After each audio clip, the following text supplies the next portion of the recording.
Hello everyone, स्वागत है आप सभी का। आज हम लोग डिस्कस करने जा रहे हैं एक इंटरनेशनल ऑर्गेनाइजेशन को जिसका नाम है वर्ल्ड ट्रेड ऑर्गेनाइजेशन। और हाल ही में इसकी जो 12th मिनिस्ट्रियल कॉन्फ्रेंस है वो हुई है, और वो हुई है जून 2022 में। और इसके अंडर ही एक पैकेज को उन्होंने अपनाया है या अडॉप्ट किया है जिसका नाम है जिनीवा पैकेज। और उसके अंदर उन्होंने कुछ बातचीत की है, कुछ नेगोशिएशन की है, ये कह सकते हैं मेमोरेंडम ऑफ अंडरस्टैंडिंग को साइन किया है। और वो क्या है?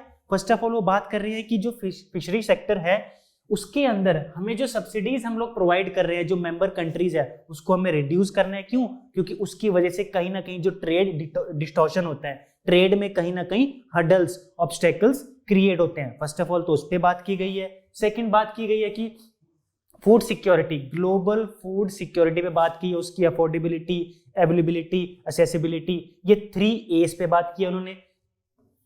कोविड पेंडेमिक जो हमने देखा है, जिसको हमने 2 साल के भीतर जो हमने उसको रियलाइज किया, तो उसकी वैक्सीन पे बात की है। और सैनिटरी एंड फाइटोसैनिटरी मेजर्स पे भी उन्होंने बात करी है। Sanitary is related to the health of humans and animal, और फाइटो में प्लांट्स का उन्होंने बात की गया, उनको बोलते हैं सैनिटरी एंड फाइटोसैनिटरी मेजर्स। और ई कॉमर्स ट्रांसमिशंस में भी उन्होंने बात करी है, लाइक म्यूजिक की बात की है उन्होंने, आप ये कह सकते हो ई बुक की भी बात करी है, फिल्म्स की बात करी है, मूवीज की बात करी है। ये कुछ ऐसे सेक्टर्स हैं जिसकी हाईलाइट हमें जिनीवा पैकेज में देखने को मिलती हैं। अब थोड़ा सा हम WTO को जान लेते हैं। चलो, ये तो इसमें अभी रिसेंटली जो इनकी मिनिस्ट्रियल कॉन्फ्रेंस हुई है, हाईएस्ट डिसीजन मेकिंग बॉडी है, हमें कह सकते हैं कि अब कॉन्फ्रेंस बॉडी है इसकी WTO की। बट WTO की थोड़ी सी हिस्ट्री जान लेते हैं, थोड़ा सा उसके बारे में हम देख लेते हैं। और ब्रीफली अगर देखें तो WTO जो आता है वो सक्सेसर है, मतलब किसको उसने रिप्लेस किया? वो रिप्लेस किया है GATT को। And GATT stand for journal agreement on trade and services. और ये एग्रीमेंट 1948 में आ जाता है, बट 1994 या 5 में आप बोल सकते हैं, यूरो राउंड ऑफ नेगोशिएशन के बाद, उसके बाद WTO का जन्म होता है। और इसके अंदर है अभी तक 164 मेंबर्स। और ये जो मेंबर्स हैं, ये जो मेंबर स्टेट हैं, ये जो भी डिसीजन लेते हैं बाय कंसेंस, मतलब आम सहमति से ये लोग डिसीजन लेते हैं। और any country can exercise veto power, मतलब इसमें कोई भी कंट्री एक्सरसाइज कर सकती है विटो पावर को। तो ये, और एक सबसे इंपॉर्टेंट चीज इसके अंदर क्या है कि ये एक इकलौती ओनली इंटरनेशनल ऑर्गेनाइजेशन है जो डील कर रही है अभी ट्रेड के अंदर। जो रूल्स ऑफ ट्रेड हैं कंट्रीज के बीच, उनके जो आप ये कह सकते हो कि उसके जो पैरामीटर्स हैं, उसके जो रूल्स हैं, उसको डील करने के लिए अभी इस टाइम वर्ल्ड लेवल पे सिर्फ और सिर्फ एक ऑर्गेनाइजेशन काम कर रही है जिसका नाम है वर्ल्ड ट्रेड ऑर्गेनाइजेशन। इस ऑर्गेनाइजेशन के कुछ सिग्निफिकेंस भी है, कुछ रेलिवेंसी भी है, मतलब महत्वपूर्ण बातें आप ये कह सकते हो कि इस ऑर्गेनाइजेशन में क्या है।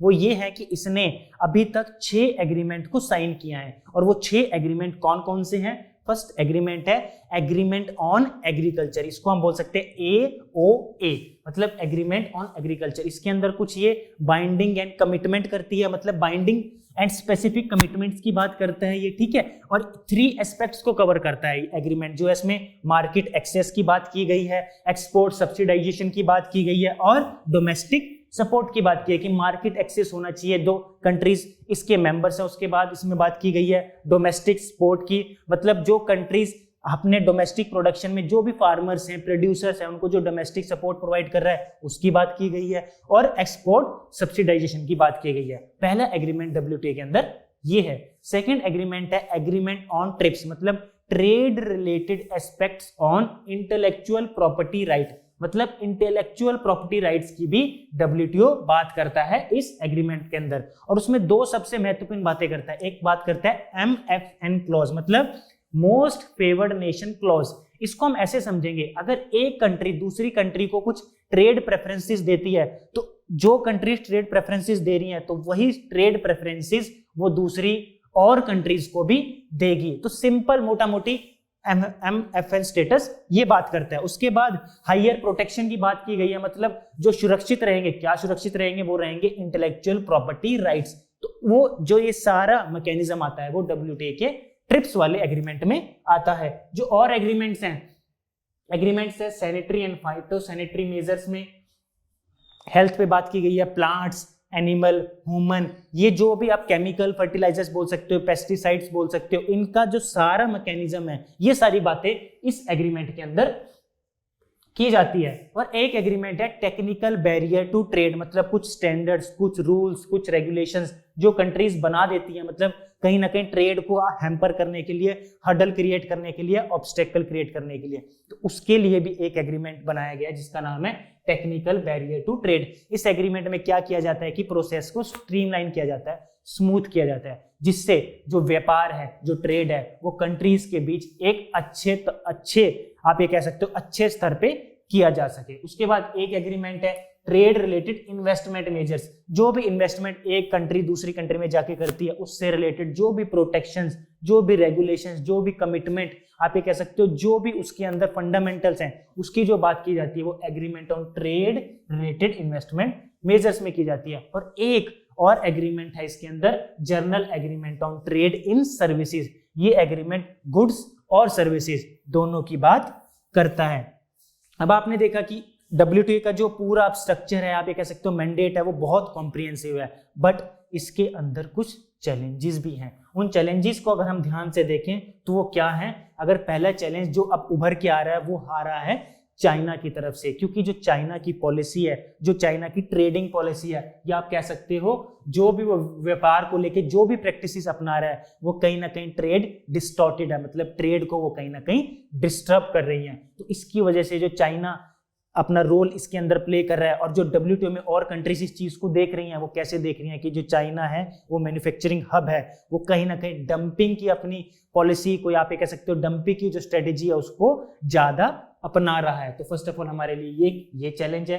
सेकंड, हम बात करते हैं WTO की एपिलिएट बॉडी, मतलब जो डिस्प्यूट हो जाए किसी कंट्रीज के बीच, उसको सेटल करने के लिए, उसको अगर अपील किया जाए फर्दर आप ये कह सकते हो अथॉरिटी के आगे, तो उसमें एक आती है WTO एपिलिएट बॉडी। बट ये बॉडी अब कोल्ड बॉक्स में, डोलडम सिचुएशन में, क्योंकि इसके अंदर जो जजेस होते हैं उनकी अपॉइंटमेंट अभी तक नहीं की गई है। क्यों? क्योंकि उसमें जो सबसे बड़ा रोल प्ले कर रहा है वो रोल प्ले कर रहा है यूएसए ये बोलता है कि इसके अंदर WTO के अंदर जो WTO का मैंडेट है वो कहीं ना कहीं इंक्लाइंड है किस तरफ? चाइना की तरफ। तो कहीं ना कहीं यूएसए अपनी नाराजगी शो करता है और इसके अंदर वो कहीं ना कहीं बैक करता है कि ये जो अपॉइंटमेंट है जजेस की, ये ना की जाए। उसके बाद जो डिसीजन मेकिंग प्रोसेस है, अभी हमने बात किया थोड़ा WTO के फंक्शनिंग में, वो बाय कंसेंसस है, मतलब कि आम सहमति से है। जब सब सहमत होंगे, कोई रेजोल्यूशन लेके आया, जब सहमति सबकी बनेगी तब वो डिसीजन लिया जाएगा।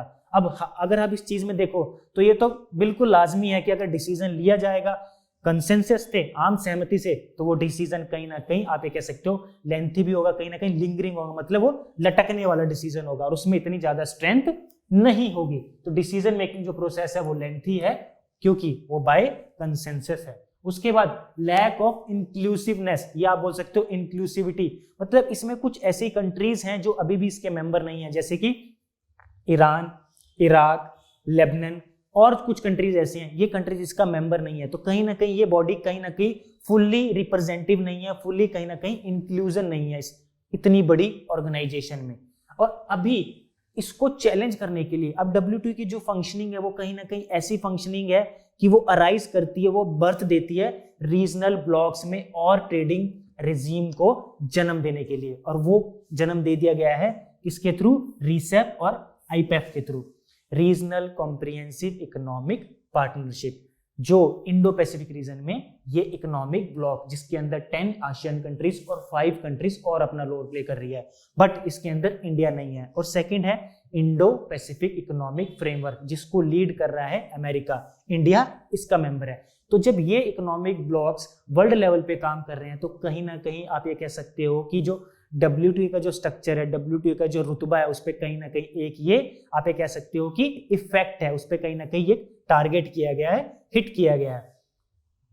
उसके बाद जो इफेक्ट है कोविड-19 पेंडेमिक के बाद, जो इंपोर्ट एक्सपोर्ट की जो सप्लाई चेन आप कह सकते हो, उस प्रोसेस में कहीं ना कहीं आप ये कह सकते हो कि हडल्स आए हैं। और अब चेंजिंग इमर्जिंग सप्लाई चेन, जो सप्लाई चेन जो प्रोसेस है उसमें भी कहीं ना कहीं चेंज आ रहे हैं, पर उसको अडॉप्ट करने के लिए अभी WTO इतना उभर के, या मतलब ये कह सकते हैं कि उतना उभर नहीं रहा है। तो ये कुछ ऐसे चैलेंजेस हैं जो WTO अपने इस ऑर्गेनाइजेशन में फेस कर रहा है। अगर हम स्पेसिफिकली इंडिया के पर्सपेक्टिव में देखेंगे WTO में क्या चैलेंज है, तो उसको भी थोड़ा देख लेते हैं।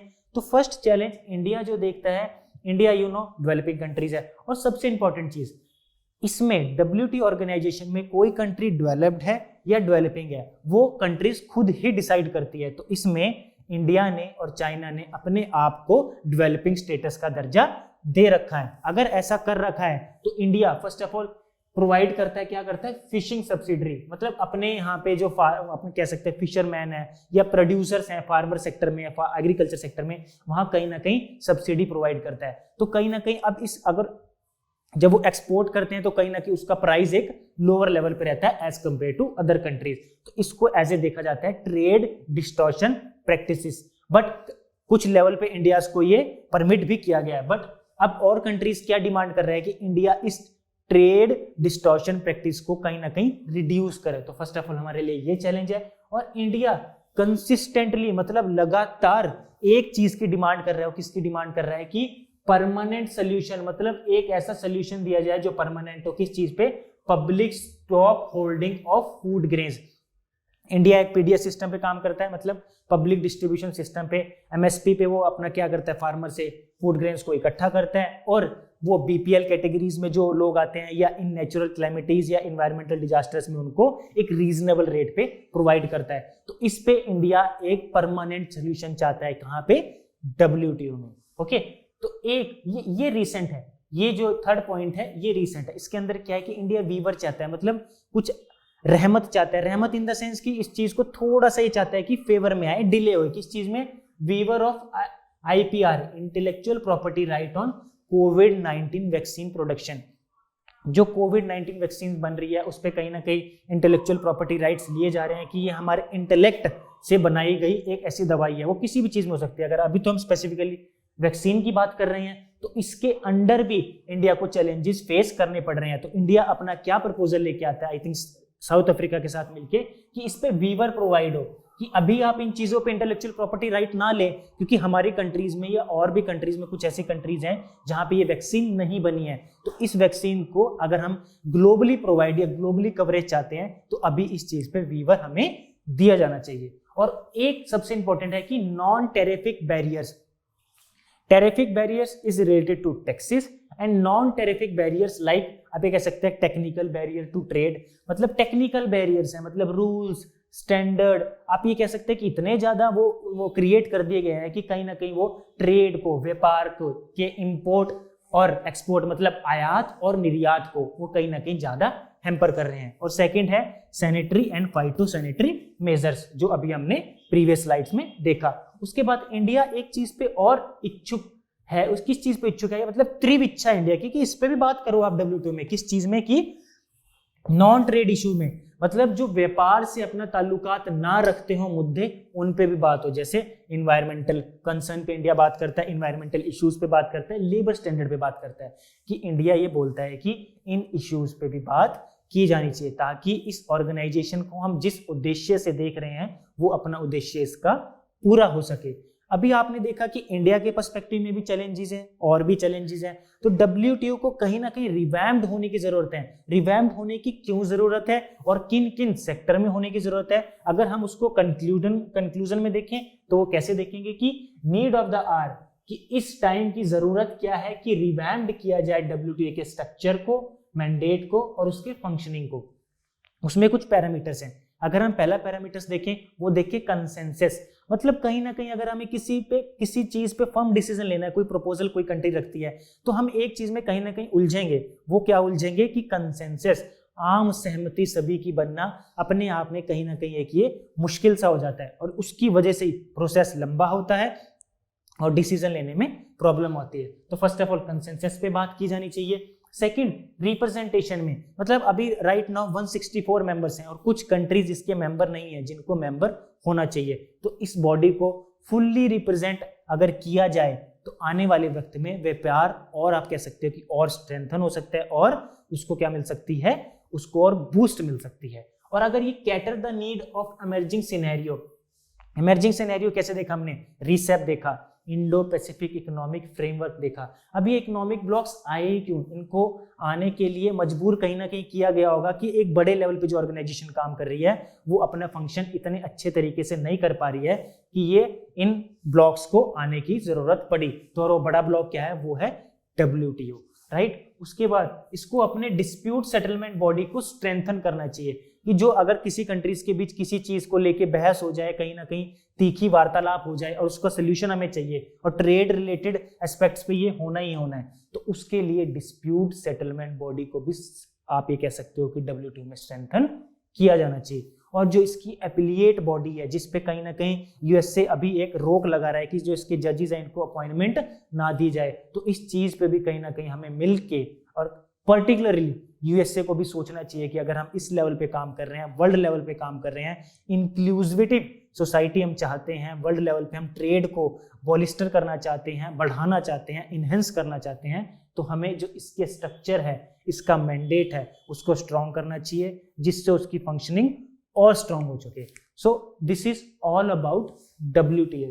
नेक्स्ट जो हमारी क्लासेस रहेगी उसके अंदर हम कोशिश करेंगे कि हम नाटो को और एक ईस्ट इकोनॉमिक फोरम है उसको, इनको कवर अप करें कहीं ना कहीं, क्योंकि ये इंटरनेशनल इंस्टीट्यूशंस हैं, उनके मैंडेट, उनका फोरा, उनका स्ट्रक्चर ये हमारे सिलेबस में एक्सप्लिसिटली मेंशन है।